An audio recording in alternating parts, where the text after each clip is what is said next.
não os temais, pois nada há encoberto que não venha a ser revelado, e nem oculto que venha a ser conhecido. Aqui é Jesus usando um provérbio, só que com outro significado. A gente sempre usa esse provérbio tipo assim, está fazendo coisas escondidas, vai ser revelado. Na verdade, esse tipo de revelação nem combina muito com o amor de Deus, não. Quando Jesus se refere a isso, ele está se referindo a lideranças religiosas, que aprontam, e acho que nunca serão descobertas. Fala uma hora que vai ser descoberta. Só que aqui, nesse contexto, desse diálogo de Jesus com os discípulos, o significado dessa expressão é precisamente outra. Ele está dizendo, sabe esse tanto de coisinha que vocês produzem aí? De curar enfermos, ressuscitar mortos, purificar leprosos, expulsar demônio, escrever cartinha, essas ideias polêmicas, isso tudo que causa pavor em todo mundo, isso uma hora vai para fora. É isso que ele está falando aqui. Quer dizer, vocês estão trabalhando agora em oculto, mas isso vai saltar para fora. Por isso que em outro momento, 26 nessa passagem, ele vai dizer, aquilo que se diz dentro das casas, suba no telhado e grita do telhado. Ele está, como se diz, incitando a rebeldia, né? Não é para ninguém esconder nada, vocês são sal da terra, todo mundo vá para fora falar essas coisinhas lindas que vocês estão sabendo delas aqui. Então, o nada em oculto que um dia não venha a ser revelado, na verdade, aqui são as verdades, as coisas boas, aquilo que ninguém quer ouvir, aquilo que aquele cara falou para a menina, né? Ó, você vai fazer sucesso, mas ninguém quer ouvir o que você está cantando, não. Ele está dizendo, mas canta, minha filha, canta, porque o que está escondido aí há 2, 3 anos no seu perfil de YouTube vai ser revelado. Esse é o contexto dessa frase aqui, né? Esse momento. E aí ele até fala aqui, ó, olha como é que ele está incitando a gente a não ficar com medinho de ninguém. Não temais os que matam o corpo e não podem matar a alma. Temei antes aquele que pode fazer perecer no inferno, tanto a alma quanto o corpo. Não penseis que vim trazer paz à terra. Não vim trazer paz, mas espada. Pois vim causar divisão entre o homem e seu pai, entre a filha e sua mãe, entre a nora e sua sogra. Assim, nossa, aqui tudo contrariando o famoso princípio da obediência, né? Meu Deus, você vai pedir conselho? Não, tem que obedecer. Não, eu vim causar divisão entre o homem e seu pai, entre a filha e sua mãe, entre a nora e sua sogra. Assim os inimigos do homem serão da sua própria casa. Quem ama seu pai ou a sua mãe mais do que a mim, não é digno de mim. Você quer ver um amor que não pode ser frustrado? As pessoas são tão presas aos seus valores que falam, isso aqui Mateus era um radical. Mateus não era um radical, né? Aí. Bom, esse texto que a nossa tradição sempre usa como a gente olha para isso tudo, primeiro, essa parte aqui do pai, assassinar filhos, irmãos, etc., a gente sempre pensa que é sinal do fim dos tempos. E a gente acabou de ler agora que Jesus está falando isso no outro contexto, está falando que o ódio que a humanidade tem contra Deus é tão grande que eles nem sabem de onde vem, que um pai é capaz de matar um filho por causa disso, e um filho é capaz de matar um pai por causa disso.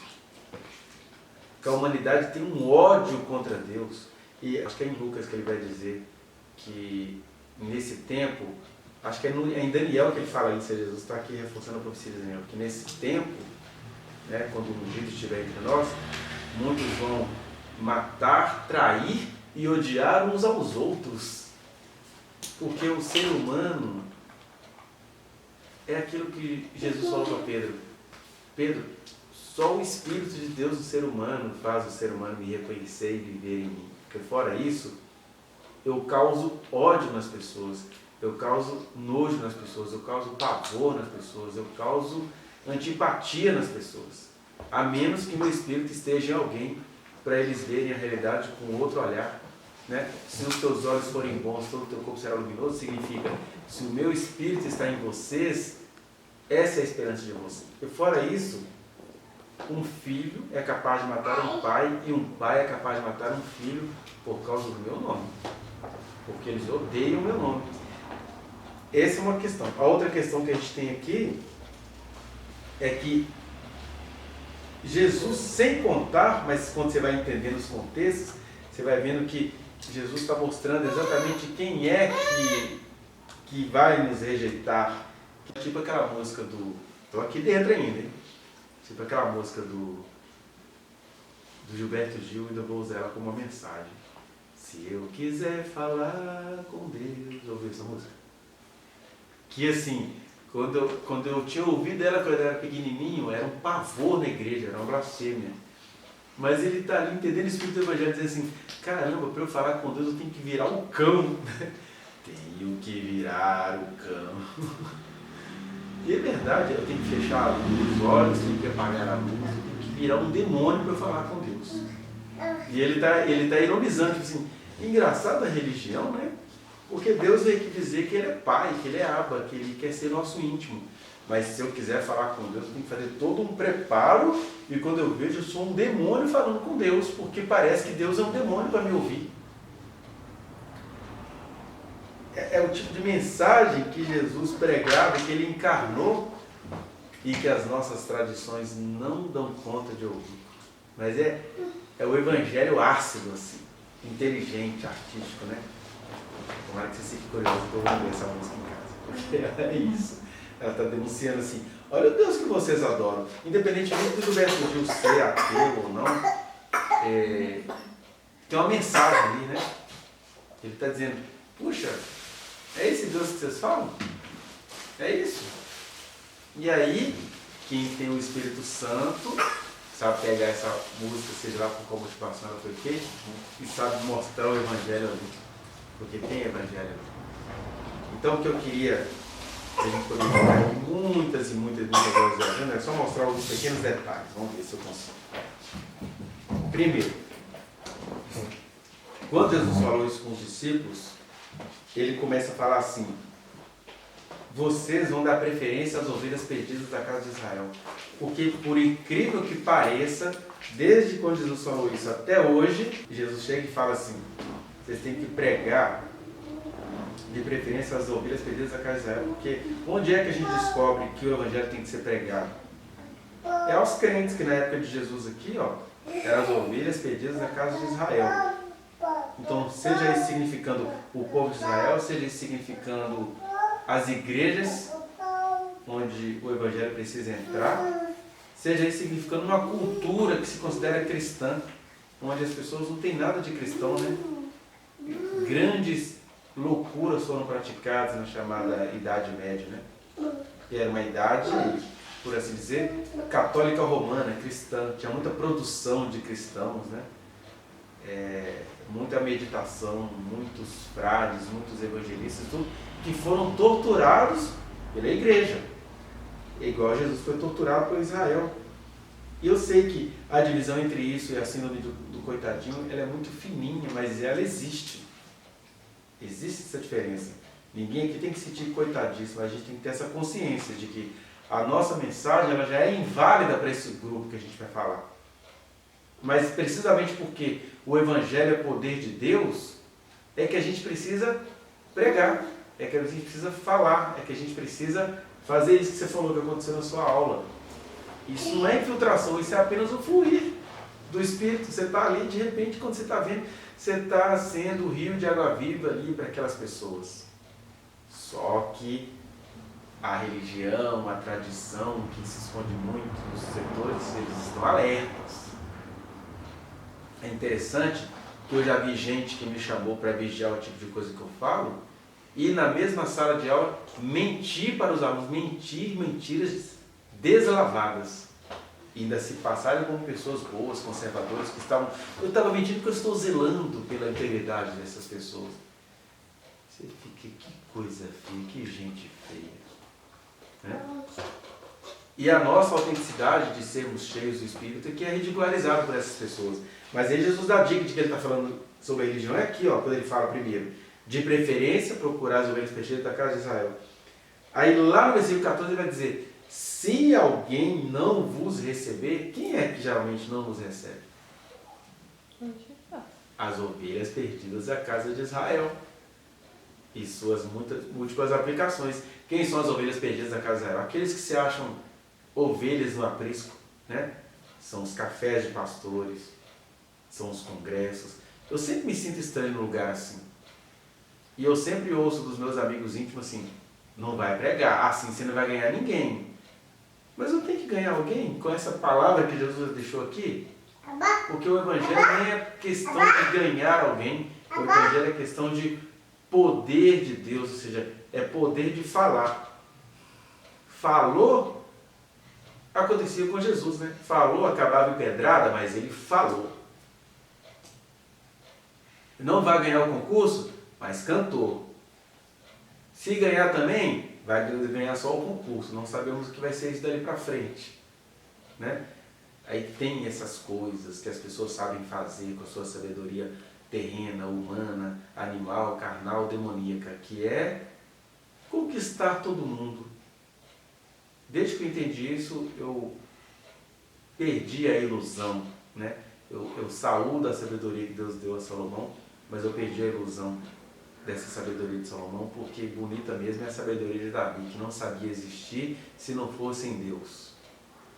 Que não fez provérbios, mas fez salmos com mensagens eternas. Os salmos de Davi são tão poderosos que eles embasam toda uma epístola aos Hebreus, né?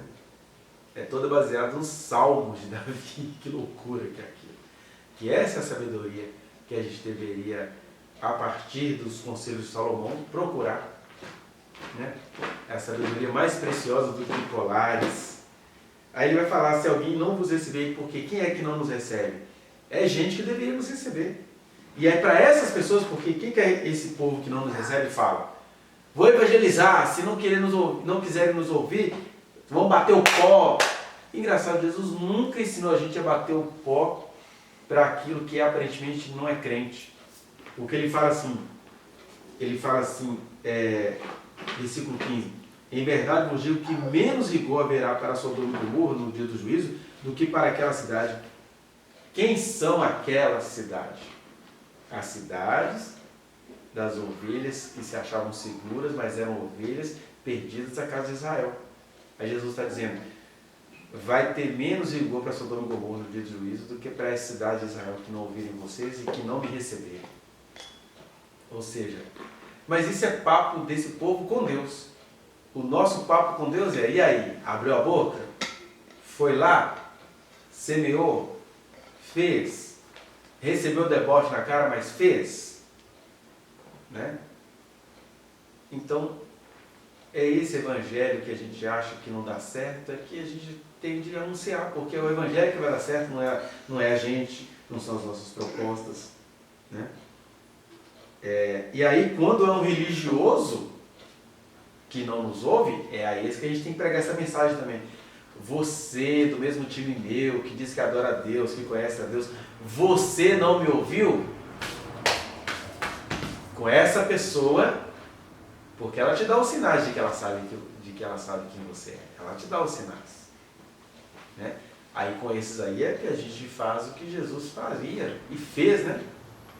Jesus chegou para o religioso Nicodemo e falou, tu és mestre em Israel e não compreendes estas coisas? E você quer pisar no... né? Diz o pó, vai Nicodemos. Jesus falou isso também com os mensageiros de João, que gostavam de João e não conseguiam compreender o Messias. Ele falava, vai lá, fala para João que os cegos veem, os mortos ressuscitam, os endemoniados são libertos. E aí o mensageiro de Herodes também falou, fala para aquela raposa que eu estou salvando, que eu estou libertando, que no terceiro dia eu vou morrer, no terceiro dia eu ressuscito.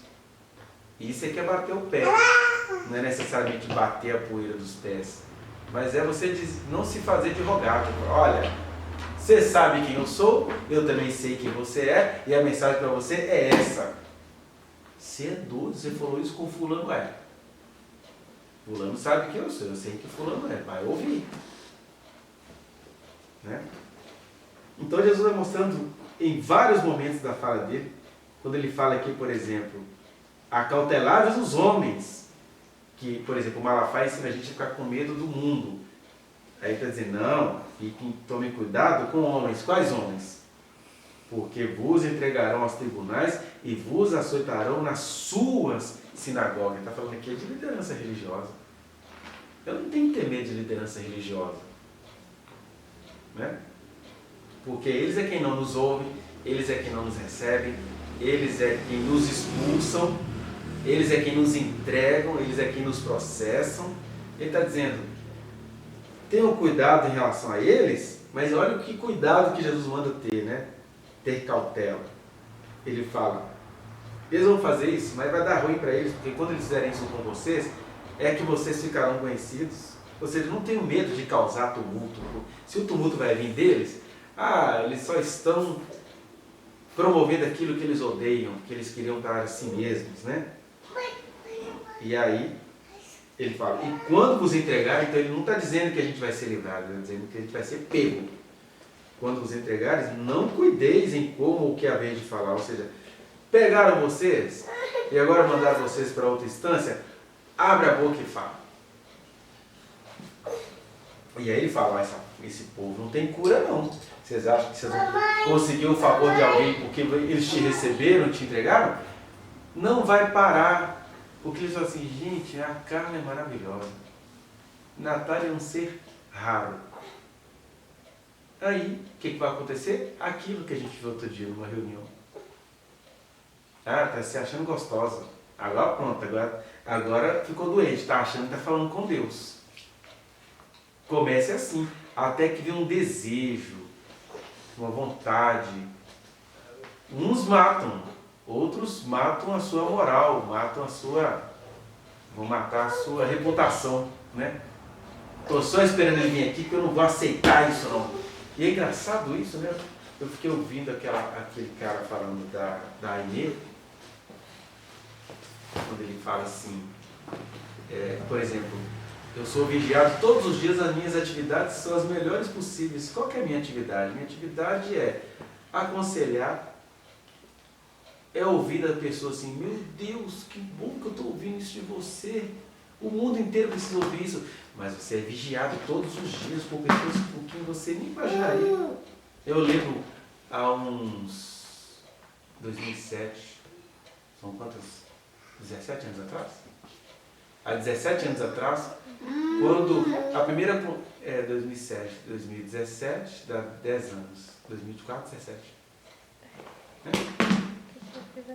Aí, porque foi precisamente no começo de 2007, um homem bom, bem visto da sinagoga, me chamou e falou assim, aqui, quais são as suas intenções?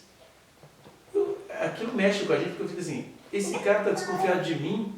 Ele tinha ministro de louvor pegando as mulheres lá da igreja no púlpito, tinha pastor traçando um monte de gente da igreja, tinha pastor tendo caso há 10 anos com uma pastora aqui, outra não sei aonde.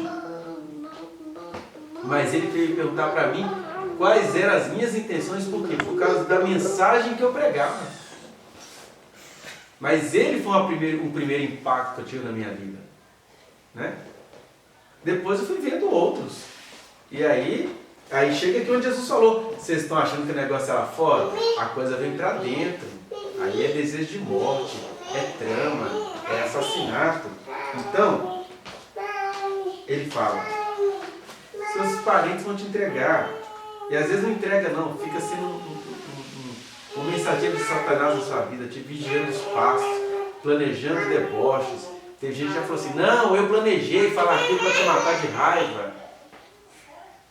E as pessoas falam isso, assim, gente, eu nunca amanheci nenhum dia da minha vida planejando matar alguém de raiva. As pessoas elas são assim, né? Eu já ouvi isso. Não, eu fiz isso, foi para fazer raiva em você. Assim, gente, e eu é que sou do mal? Meu Deus do céu, você atormenta só porque você respirou e o outro está tramando te fazer raiva no dia seguinte porque ele achou que foi alguma coisa que mexe com alguma coisa pessoal dele. É isso que Jesus está falando aqui. Religioso é um ser irreconciliável. Religioso é um ser... Ele fala, olha, você vai ser perseguido pelos de dentro, pelos de fora, pelos do alto, pelos de baixo, pelo meio secular, pelo meio devocional. Mas quando perseguirem vocês assim, muda a rota, mas continue, porque o Evangelho dentro de nós tem que ser uma coisa que não tem retorno. Não é isso que a gente fala de pessoas que se envolvem no tráfico? Ele está num caminho sem retorno. Ele só vai parar depois de morto. O Evangelho tinha que ser essa santa droga na nossa vida. A gente só tinha que parar na morte. Né? E ele vai dizer, olha, eu me ofereço como exemplo. Vocês não estão acima de mim. Vocês não serão diferentes de mim. Então, olha como é que ele está falando mal dos religiosos. Ele fala assim, se chamaram Beelzebul ao dono da casa, quem é que chamou Jesus de Beelzebul? Foram romanos? Foram sírios? Foram etíopes? Gregos? Não. Quem chamou Jesus de Beelzebul foram os escribas, os fariseus, a comunidade religiosa. E ele está dizendo, isso não vai melhorar depois da minha ressurreição, não. Vai continuar sendo assim. Nem fiquem com raiva dessa gente. Seja parceiro deles o tanto que vocês puderem. Mas eles sempre terão 10 pés atrás como vocês. Porque tem 10 pés que vão se tornando bestas. Né? A imagem das bestas no Apocalipse é, sobretudo, uma alegoria à religião. Porque é gente que acha que tem intimidade com Deus, mas se tornaram bestas, com muito poder. Mas no final das contas há um silêncio e o cordeiro está lá. Cercado de povos de todas as tribos, línguas, povos, nações, ideias. Isso é o Apocalipse que ela deveria revelar lá. Mas aí fica essa farofeira toda de quem não recebe a palavra de Deus. Então, concluindo, a palavra de Jesus é essa. Duas palavras finais. Primeira palavra final. Não temais. Deixe de ser medrosos. Não é isso que ele falou. Não tenha medo deles. Né? Eu sei que as pessoas são muito politicamente corretas. Eu lembro que a Natália compartilhou uma postagem minha numa página de igreja. E aí falava desses figurões. E aí alguém falou assim, não, tira, porque nossa instituição não está... Poxa, esse cara envenena tanto o evangelho no Brasil, pois uma instituição profética mesmo tinha que apontar esse cara assim. Porque Jesus apontava. Jesus ia à praça pública e falava, ai de vocês, escribas, fariseus, hipócritas, cegos, guias cegos, filhos do diabo, serpente, raça de víbora. Um capítulo inteiro dele falando com esses caras ao vivo em praça pública. E eu que recebi o evangelho desse Jesus, vou ficar fazendo cerimônia, meu ministério não aceita. Porque a gente vai perder pessoas. Meu Deus! Eu vou perder pessoas, nem são minhas. Eu vou perder quem não é meu. Aí, primeira mensagem final. Não tenha medo deles. Segunda mensagem final. Vocês têm de amar a mim. Não adianta ser bom pai, ser boa mãe, morrer como pai herói, uma mamãe maravilhosa que ganhou todo mundo. Quem ama o filho mais do que a mim vai morrer glorificado pelos homens. Porque o seu filho vai me odiar e você vai ter que me amar. Sua sogra vai me odiar e você vai ter que me amar. Gente, quem perde as origens dessa radicalidade? Quem tem um coração mau fala assim, esse Alexandre está pregando ódio aí, ó. Diz que o evangelho é ódio. Eu estou pregando paz em Cristo. Que a gente está muito corretinho, com muito medo de muita coisinha, muito medo do erro, de ficar feio para fulano. Porque esse cano não quer. Meu fulano está enfermo. Eu tenho que parar. Eu tenho que enterrar meu pai. Eu tenho que fazer um monte de coisa. Que era o que falavam para Jesus. Jesus está assim, vocês não entenderam nada. Está aí, ó, pagando mico por um empreguinho seu. Eu te dei a vida. Você está acabando com a sua vida por um emprego. Eu te dei a vida. Você vai acabar com a sua vida por mim? Odiar a vida é nesse sentido. Você vai dar uma gota de sanguezinho por mim? Porque aquele que ama, até mesmo o próprio filho, mais do que a mim, não é digno de mim. E essa é a grande armadilha que pega todos nós. Enfim, compreender essas coisas é a propósito, participar do corpo e do sangue de Cristo com discernimento. Quem discerne essas coisas está apto a participar do corpo de Cristo, dessa rememoração, dessa ceia. deste pequeno rito, para a gente lembrar que ser parte do corpo de Cristo é ser parte dessa percepção, é ser parte desse carisma, né, dessa comunhão. Qual é a nossa comunhão? É a gente compreendendo essas coisas, nos identificando com essas questões, entendendo que ninguém aqui está pregando ódio, a gente está pregando um desafio ao próprio ego. Quem compreende isso? Vamos agora, então, participar da mesa do Senhor. Amém? Não se esqueça de dar o like nesse trechinho de vídeo, compartilhá-lo e se inscrever neste canal, apertar o sininho para você receber as notificações. Muito obrigado.